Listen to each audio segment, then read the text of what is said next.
The Earth may or may not be heating up, but there's no debate that the fight over man-made climate change certainly is. Despite repeated proclamations that science comes down on one particular side, it turns out many scientists do not agree.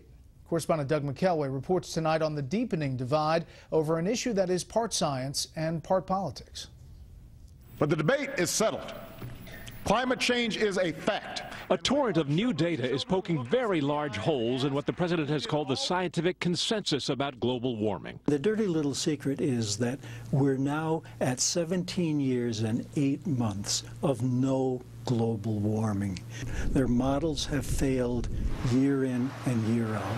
Backed by thousands of peer-reviewed papers, a study released today by the non-governmental International Panel on Climate Change contrasts starkly with the recently released UN report that finds severe impacts from global warming.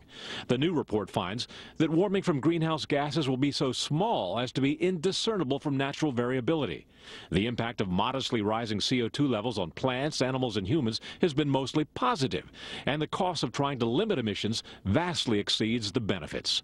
The report may only heighten debate over climate change, where both sides are armed with their own opinions and their own facts. Climate change is a national security problem, not just an environmental problem. And all of the predictions of the scientists are not just being met, they're being exceeded. Skeptics believe those statements are demonstrably false. They point to observable data, not computer modeling, to prove their point. Carbon dioxide has not caused weather to become more extreme, and it is not causing polar ice and sea ice to melt. It's not causing sea level rise to accelerate. All of which is leading congressional doubters to further question EPA regulations. The sheer number of proposed rulemakings, coupled with the cost of compliance with the vast array of regulations already on the books, and what at times are the unreasonable consequences of their enforcement, is very, very frustrating. Climate change skeptic Senator Jim Inhofe of Oklahoma introduced legislation just last week that would tackle the administration's regulatory end run around Congress.